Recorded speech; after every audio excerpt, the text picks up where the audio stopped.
Donc, ça veut dire qu'on va déployer des services, pardon, des politiques de sécurité.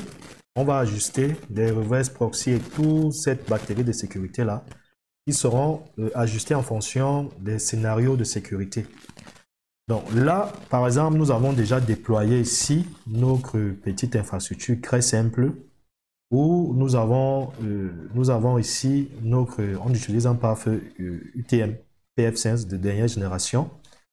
Nous avons ici qui est subdivisé en 4 zones, la zone LAN, la zone DMZ et la zone WAF, où ici nous allons déployer un autre pare-feu OPN5, très puissant également aussi, où nous allons déployer le WAF pour pouvoir gérer la sécurité de nos applications web. Donc là, on peut tester. Donc je crois que nous avons eu à voir tout ça lors des modules précédents. C'est très simple. Donc vous allez simplement faire que toute l'infrastructure puisse communiquer, bien sûr, que ça puisse aller à Internet. Ici, nous avons utilisé un routeur Cisco sans faire de publicité. On pouvait utiliser un routeur MikroTik, un routeur VOS, n'importe quel routeur. Le travail serait exactement le même. Il faut comprendre, ce n'est pas les commandes des routeurs qui nous intéressent, ce n'est pas le constructeur, l'éditeur, mais l'objectif, c'est est-ce que ça fait ce que nous avons besoin. Donc là, on va rapidement tester. Donc ici, on va venir au niveau du PC, du PC2. PC2 par exemple, là, si on teste ici, est-ce que ça va sur Internet, c'est bon. Au niveau de PC1, de PC Croix, je veux dire, PC Croix, est-ce que le PC Croix, lui, va également aussi sur... Bon, déjà, on peut voir que le PC Croix, ici, réussit à entrer au niveau de la DMZ parce que on va continuer. Voilà, parce que là, nous allons continuer simplement à réaliser des tests. Ici, c'est pas grave parce qu'on va y revenir dessus. Mais ce que vous devez comprendre, c'est quoi? C'est que l'infrastructure doit fonctionner très bien. Bon, ce qui nous intéresse là, c'est de pouvoir voir comment maintenant synchroniser notre pare-feu OPN5 et voilà, et accéder à ce pare-feu et le configurer de manière très simple. Donc ici, je vais le démarrer. Donc là, pendant que le pare-feu démarre, ici, qu'est-ce que je vais faire? Je vais venir ici, je vais me loguer depuis mon système d'administration ici. Et là, je suis au niveau de mon pare-feu PF5 ici. Donc, on peut voir le pare-feu PF5 ici. OK. Et on peut voir également aussi que là, nous sommes dans la dernière version actuelle, même si elle est bêta. Pour le moment, elle est stable. Bon, et là, nous avons ici déjà configuré pas mal de services que vous savez déjà. Par exemple, Suricata qui va nous aider à faire de la reconnaissance en temps réel lorsqu'il y a des règles IPS, IDS. Donc, ici, on va donc revenir au niveau de notre pare-feu ici. Voilà. Bon, là, une fois que nous sommes, le pare-feu a démarré, on peut bien voir mon interface WAN ici, hein, qui est synchronisée avec, tel qu'on peut voir dans l'architecture ici. Il y a le cube là, bel et bien la même adresse. Et on peut vérifier aussi, là, au niveau des différentes interfaces. Donc, si je viens ici au niveau des différentes interfaces ici, par exemple, voilà l'interface là, ici. Et là, en termes de services, nous avons configuré un simple, nous avons configuré ici un simple, nous avons mis un petit service DHCP qui tourne avec le /30. Donc, c'est la raison pour laquelle ici, nous avons cette adresse IP. Voilà. Donc, ceci dit, ce qu'on va faire rapidement, c'est qu'on va d'abord se loguer en mode utilisateur root password OPN5. Bon, là, on va tester rapidement si ça fonctionne. Donc, je vais tester si, par exemple, mon pare-feu ici, lui, il va directement aussi à Internet. Donc, là, ce que je vais faire, je tape directement 8 ici. Et je vais taper un ping, par exemple, sur le 8.8.8. Voilà. Donc, ici, il va sur Internet. Bien sûr, je le répète, ça, c'est tout ce que nous avons eu à faire dans les modules, je vais dire, au module précédent. Donc, rien de spécial. Voilà. Donc, ici, ce qu'on va donc faire ici, là, c'est de pouvoir installer notre pare-feu OPN Sense. Donc, du coup, je reviens ici. Je vais sortir. Maintenant, pour installer OPN5, il faut comprendre que vous avez besoin d'un utilisateur. Bon, je vais sortir exit. Vous avez besoin d'utilisateur installer. Ce n'est pas l'utilisateur autant. Je mets ici l'utilisateur installer. Et là, vous mettez le mot de passe OPN5. Donc, ici, là, qu'est-ce qu'on voit? On voit dans l'écran de lancement d'installation. Ici, là, je tape sur Ancrer. Je choisis le mode ZF qui est le mode par défaut de l'installation. Ici, on me demande que, OK, la RAM minimum doit être 2 Go. Donc, ici, je vais valider. Donc là, je valide sur OK. Ici, je tape sur espace pour valider. OK. Et voilà. Bon, là, je vais attendre que le système se charge au niveau du disque et valider l'installation. Ce que vous devez comprendre, c'est quoi? C'est que lorsque vous avez vu la première fois, vous avez l'impression que c'est déjà installé. Non. Parce que lorsque vous n'installez pas, à chaque fois que vous allez, par exemple, éteindre le pare-feu et redémarrer, tous les paramètres vont disparaître. Donc, il est bien de l'installer. Bon, là, une fois que ça va charger, ici, on nous demande, est-ce que vous voulez vous modifier le mot de passe route à ce niveau ou pas? Bon, moi, je ne vais pas le faire, je vais le modifier après. Donc ici, je vais donc venir pour compléter l'installation et je redémarre mon firewall. Donc là, une fois que ça a donc redémarré, on peut voir que nous avons les paramètres ici. On va donc se loguer OPN5. Bon, là, je fais une erreur de mot de passe. C'est route. Ensuite, OPN5. Voilà. Donc ici, nous avons donc la possibilité d'accéder à notre pare-feu et de le manager. Bon, là, généralement, ce qu'il faut faire lorsque vous venez d'installer, c'est de faire une mise à jour. Donc là, on va probablement lancer la touche 12. Si la mise à jour n'est pas lancée, on va simplement venir modifier le DNS à ce niveau-ci pour pouvoir favoriser les résolutions de domaine. Mais avant, on va d'abord tester. Donc, on peut voir 12 ici, c'est juste pour faire la mise à jour. Donc ici, je vais mettre 12.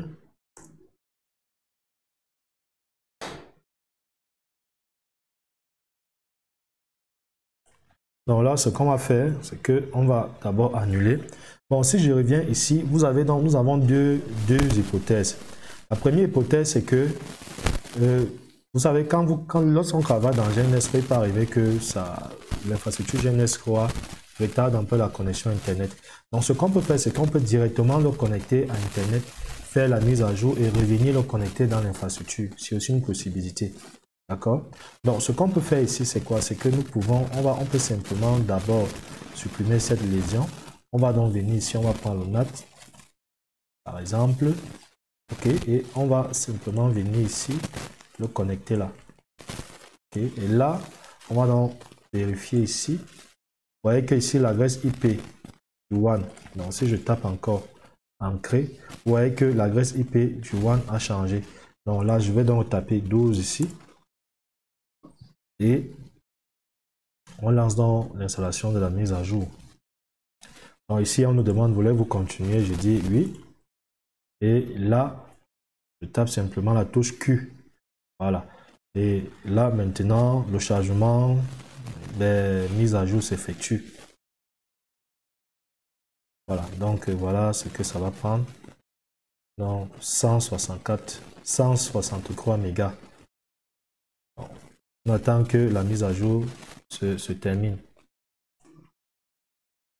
Ok, ici, on constate que la mise à jour a été effectuée de OPN5. Donc, on pourra donc combiner dans notre infrastructure nos deux pare-feu OPN5 et PF5.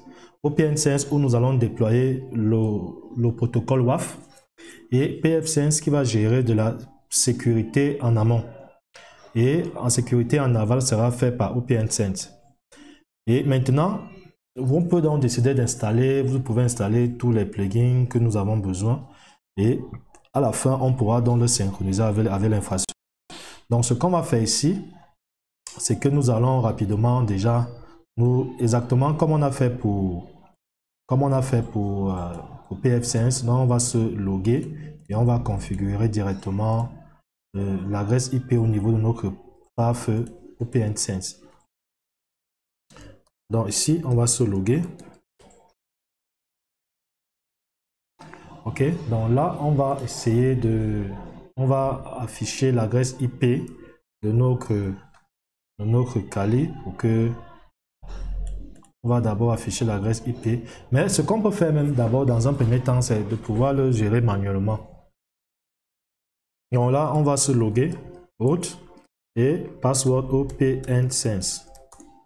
Ok, bon, ici, ce qu'on va faire, c'est quoi? C'est qu'on va modifier l'adresse IP du LAN. Donc, je veux plutôt que mon LAN supporte cette adresse IP. Donc, là, et que la passerelle porte 172.16.77.254. Donc là, c'est la touche 2 pour modifier l'adresse IP au niveau de l'interface. Ici, le LAN, c'est 1. Ensuite, voulez-vous modifier, attribuer le DHCP? Pour le moment, c'est non. Bon, j'affecte l'adresse IP 172.16.77.254. La passerelle 24. Ici, est-ce qu'il y a d'autres passerelles? Non. Ici, le DHCP, IPv6, pardon, le protocole IPv6, non. Le LAN, ici configuré, le LAN au niveau de l'IPv6 également aussi, non. Et là, je tape Entrée. Ici, voulez-vous affecter le DHCP? Oui. Par contre, je vais affecter le DHCP. Ici, je mets la plage. Donc, 172.16.77, par exemple, 100. Ensuite, je passe 172.16.77, par exemple, .200. Voilà. Et voulez-vous que ça soit en HTTP? Non, je veux que ça soit en HTTPS. Donc, je tape sur Entrée. Certificat, même chose, je tape sur Entrée et c'est terminé. Donc là, désormais, je peux donc me connecter depuis mon PC. Donc si je viens ici au niveau de Kali, voilà, donc ce que je vais faire, c'est que je vais essayer de voir si mon adresse IP. Donc ici, ce que je vais faire là, c'est de pouvoir d'abord déconnecter l'interface et me reconnecter pour que ça puisse prendre l'adresse IP. Donc si je tape ici encore, je peux voir que là, ça a pris une nouvelle adresse IP. Donc là, ce que je vais faire ici, c'est de pouvoir venir au niveau de mon navigateur là. Je viens là, https :// et je mets pour la passerelle 254. Donc là, j'ai accès et depuis maintenant, je tape root. Ensuite, ici, je tape OPN5. OPN5. Voilà. Bon, bien sûr, ça va automatiquement conserver déjà les mises à jour, puisqu'on a déjà fait les mises à jour. Donc ici, je vais donc installer normalement, je laisse OPN5. Ici, je vais mettre Acadia, CyberSec, Acadia, CyberSec. Par exemple, Cameroun. Ok, là, je laisse en anglais. Le DNS, je peux mettre 8.8.8. Et ici, je peux mettre aussi 192.68.122.1. Ok, ensuite, je n'active pas le DNS au niveau de la sécurité. Ici, je peux laisser les paramètres par défaut pour le temps. Ici, ça, nous sommes en interface WAN. Là, je ne modifie pas grand-chose. Je laisse d'abord. Ensuite, ça, c'est le LAN. Je viens aussi, je laisse. Bon, là, je vais modifier le mot de passe. Non, je vais mettre le nouveau mot de passe maintenant. Ça ne serait plus OPN5, mais ça sera le mot de passe que je vais saisir. Donc, là, je vais ici, voilà. Donc, ok, donc là, simplement, je redémarre. Une fois redémarré, je pars, me connecte pour donc me rediriger au niveau du dashboard. Bon, là, j'ai terminé. Je suis au niveau de mon dashboard, mon firewall. Bon, ici, ce que je vais faire premièrement, c'est de pouvoir installer d'abord le plugin dont j'ai besoin là. Donc là, je vais partir dans Système. Je pars dans Film et je pars dans Plugin. Donc là, pour le moment, on va faire simple. On doit un ensemble de plugins que nous allons utiliser les dernières versions des Abyss. Vous pouvez installer l'agent Oiseau si vous avez utilisé Oiseau, VMware, VirtualBox et tout ça. Tor même également aussi. Bref, ce que moi je veux, c'est tout ce qui est NGINX en fait. Donc tout ce qui est protocole qui va permettre de gérer tout ce qui est WAF. Donc là, je vais taper NGINX, voilà. Donc ici, voilà le proxy, le reverse proxy qui va me permettre d'implémenter le WAF. Donc là, j'installe. Ici, on peut voir qu'il s'est installé très rapidement. Donc ça veut dire que si je viens au niveau de tout ce qui est service ici, ça prend un certain temps hein, pour que ça puisse charger. Donc je vais actualiser.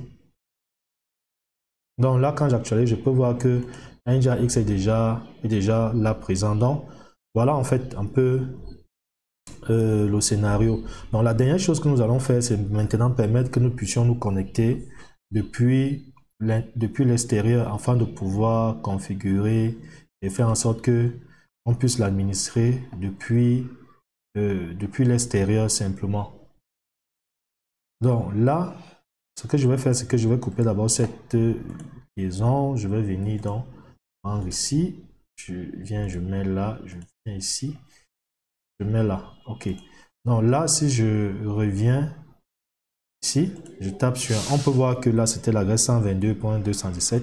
Donc si je viens, je tape Ancrer, on peut voir qu'il a repris une nouvelle adresse. Donc là, ce qu'on va faire donc maintenant, c'est de pouvoir donc, faire en sorte que l'interface là soit ouverte pour qu'on puisse administrer notre path depuis le WAN.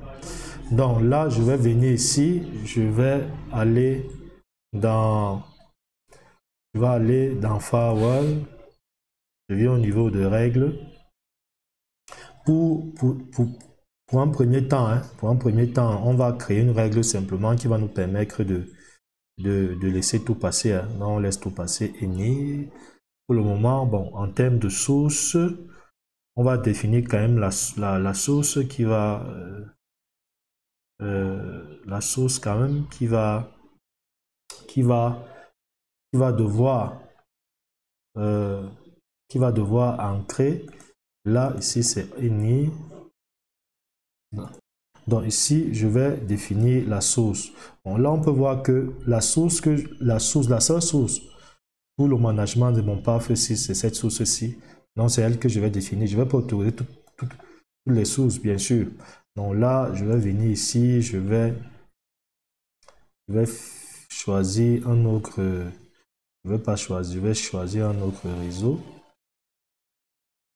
Voilà, ici, très bien. Et ici, je vais venir là mettre le réseau de source, c'est-à-dire ce réseau-ci. Donc là, je vais mettre 192.168.99.0. Ici, je mets /24. Voilà, pour toutes les destinations. Dire la destination. Bon, si je vais uniquement mettre la destination, disons, du réseau WAN ou bien WAN adresse. Si je peux mettre WAN ou WAN. Allons d'abord au niveau de WAN adresse. Et là, on va. Ici, on laisse. Ok, donc là, on peut voir que tous les protocoles sources pour la destination de l'interface WAN. C'est-à-dire que, en fait, pour administrer cette interface-ci, donc là, ce que je vais faire simplement ici, c'est de pouvoir maintenant déconnecter celui-ci et de venir le mettre dans ce réseau. L'objectif, ça sera de voir si on peut administrer déjà depuis ce sous-réseau. Donc là, je vais venir ici. Je vais venir là, je vais ici actualiser et voilà. Donc là, je vais relancer. Voilà, ici. Je vois que c'est bon. Ok. Donc, on va tester. Bon, ici, nous avons constaté que nous avons mis quelque chose. Donc, on est revenu là parce qu'il ne suffit pas de configurer la règle, mais il faut ouvrir les ports ici pour autoriser que ça soit les adresses IP privées puissent également aussi sortir. Donc là, ce qu'on va faire simplement, c'est que on va rapidement pour tester, pour que ça aille très vite. Donc on va mettre une machine VPCS ici. Et on va essayer de voir si nous réussissons d'abord à communiquer avec l'interface WAN. Donc si on arrive à communiquer avec l'interface WAN, ici, ça veut dire que ça, c'est bon.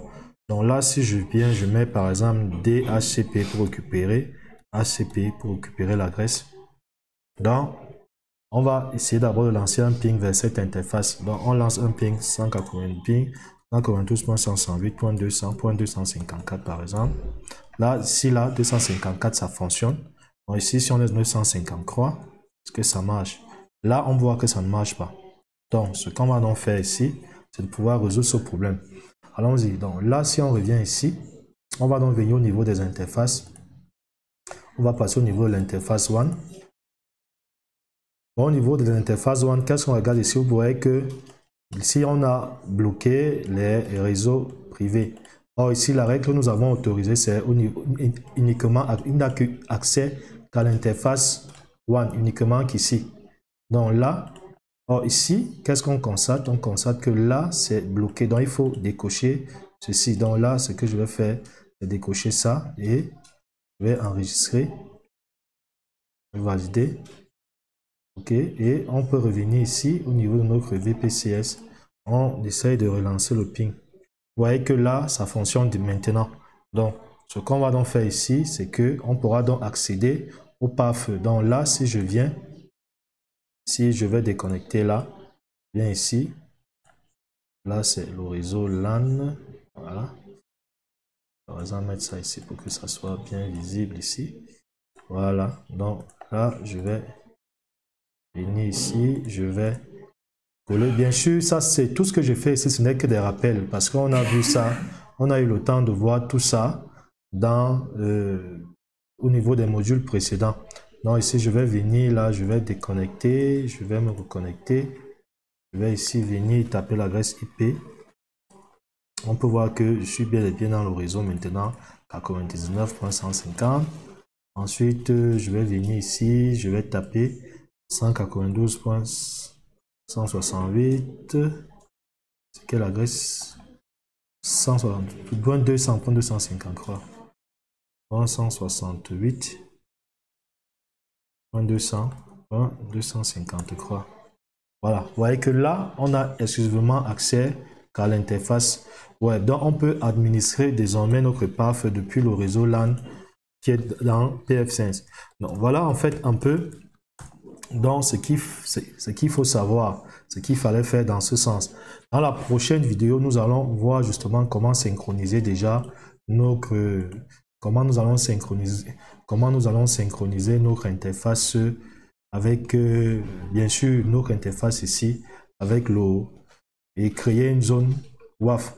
Mais avant de terminer, ce qu'on va faire ici, c'est de faire un petit test, un petit ping, pour voir si nous arrivons néanmoins depuis ce LAN 2 à sortir et à aller vers Internet. Donc là, je tape DHCP. OK, donc là, ici, je vais taper ping un peu 8.8.8.8. Voilà, là, ça passe. On va voir si on parvient à pinguer, par exemple, Acadia, cybersec.net. Par exemple, voilà, vous voyez que ça passe très bien. Donc, notre infrastructure fonctionne bien.